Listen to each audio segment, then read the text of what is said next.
It's great. The last time I was in Norway was I did the Norwegian Grammys with Steiner Albertson and Tom Pacheco. We made an album with them, and it was fantastic.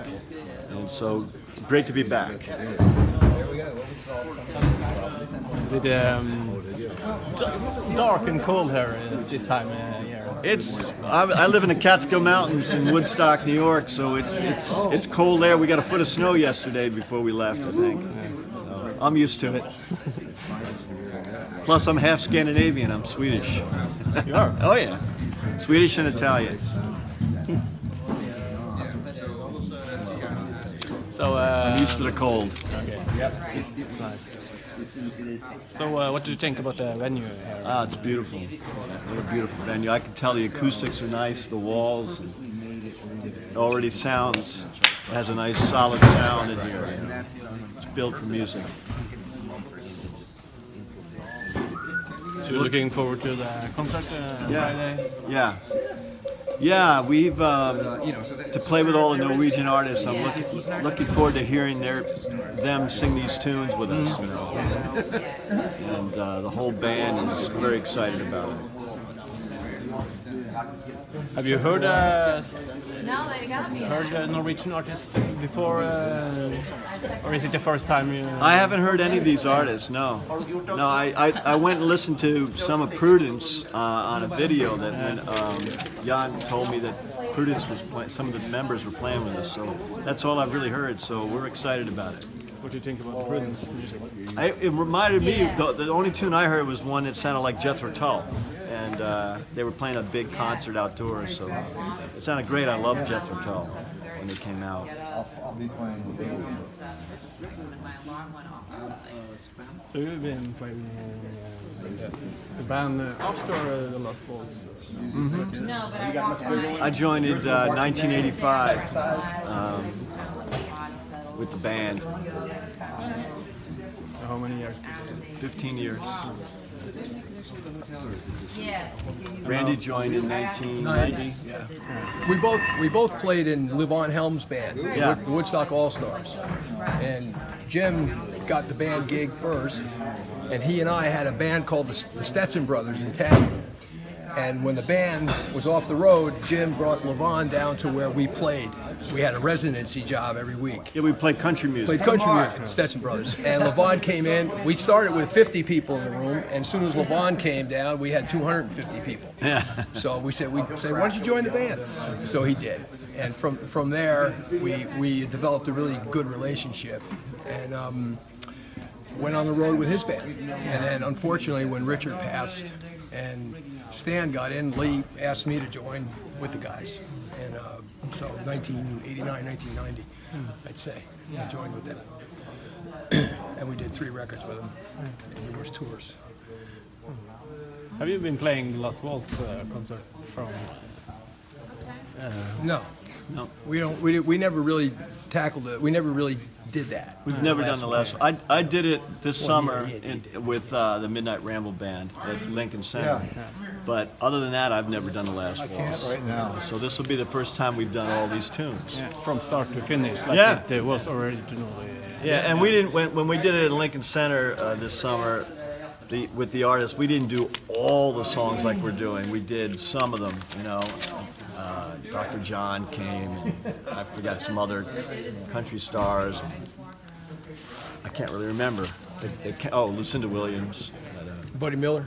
And Buddy Miller, and a few others, but not like this. This is really doing it right.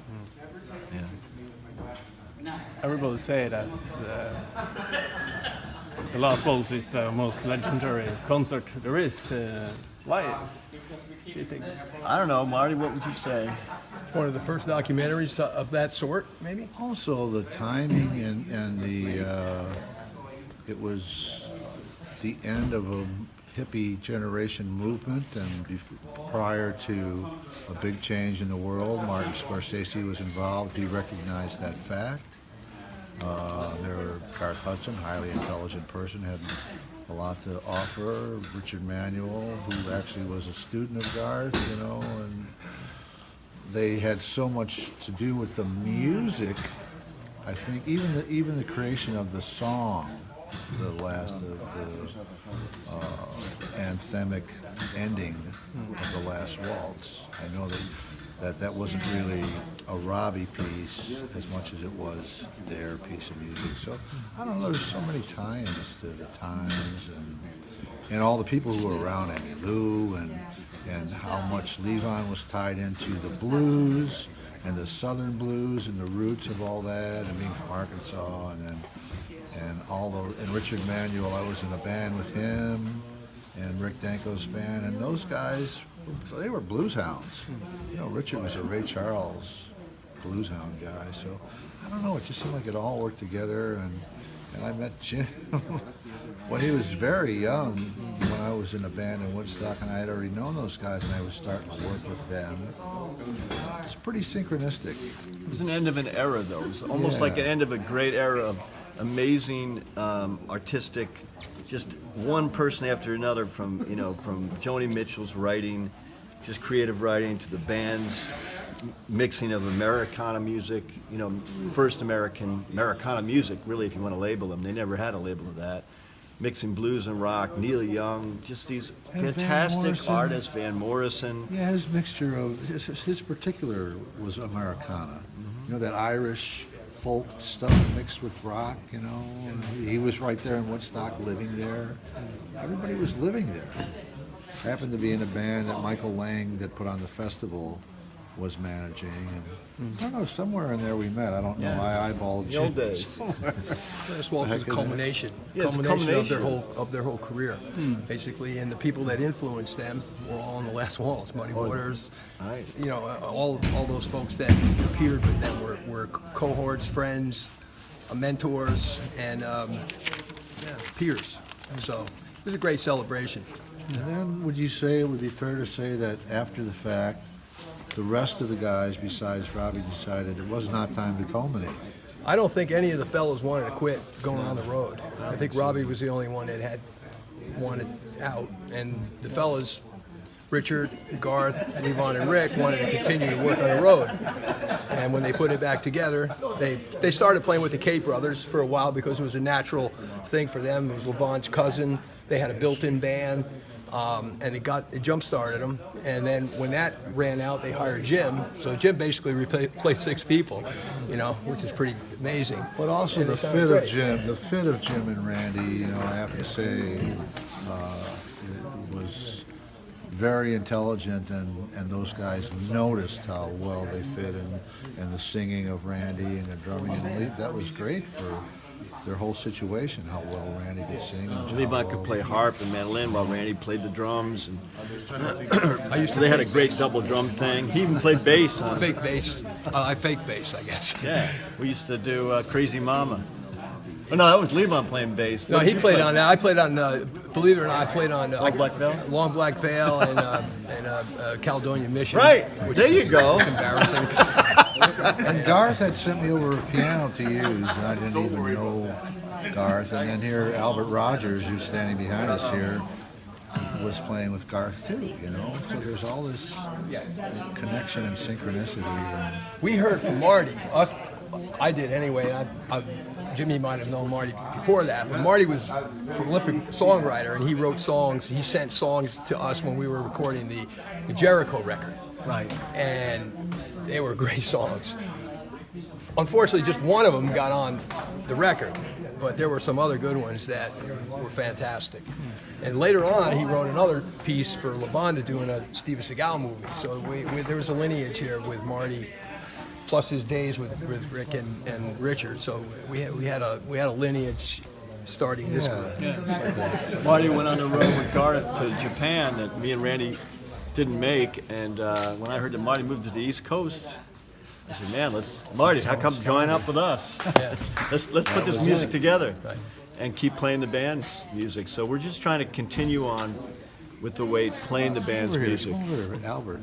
And then Albert was, he'd already left. He was there, and he left. His wife was Albert Rogers. Albert Rogers. was the DJ at the radio station in Woodstock. And they left to go back down south, and then we needed him, and he was the perfect guy to fit in with us. He had played Perfect with guy. Randy and I. Yeah, Al worked with us in a band worked with us in called the band. Hot Cockroach, so he was a perfect fit. So we already had history, and I met Levon and all those guys through these guys. And when they needed a bass player, they called me, and I dropped what I was doing, He did. and I went up north. So There must be some Here we are. similarity to your own synchronicity of your bands that are playing in Prudence especially, and the bass player who had his fingers cut off, which is such a sad story.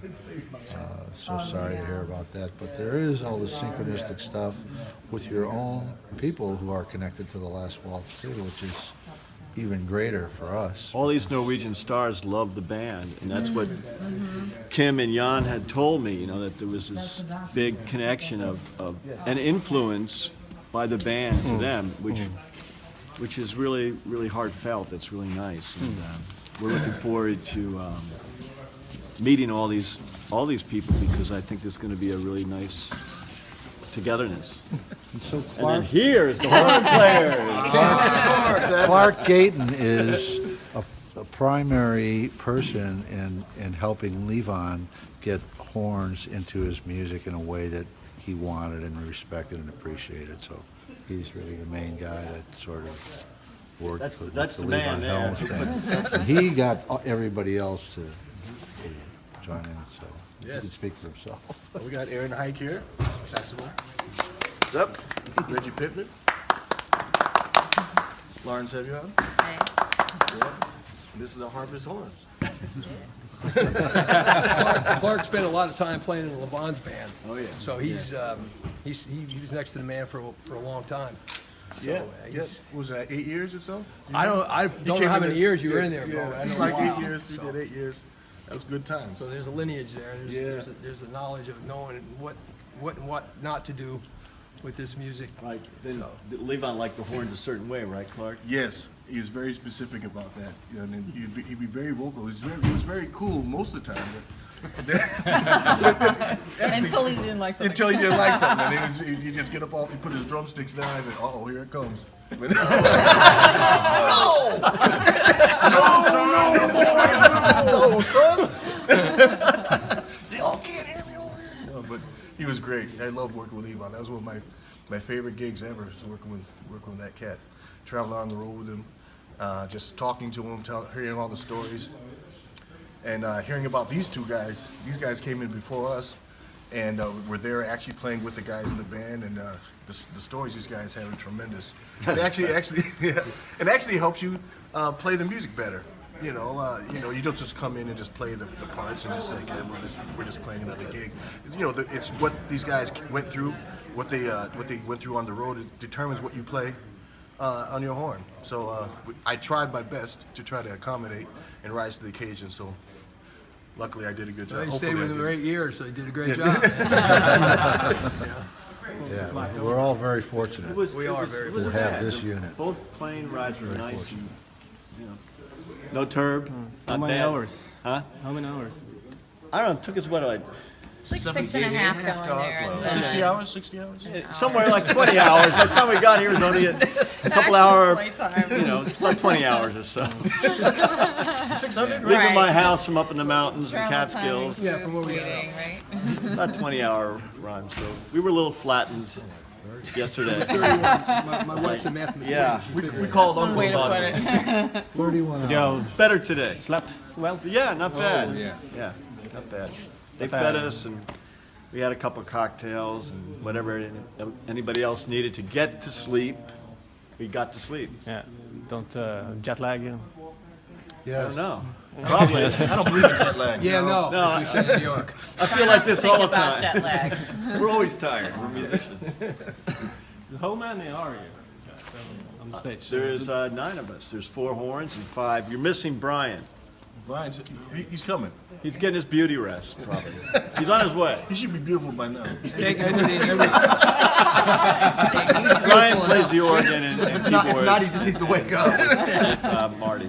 think he's looking for the moose on the We road. also I don't know where he is. we also travel with Mark Mudzinski, who is our sound man and road manager, spiritual advisor. Keeps us out of trouble. It's a guy with a ponytail. It So comes he's- off. It's not real. Going up on Cripple Creek.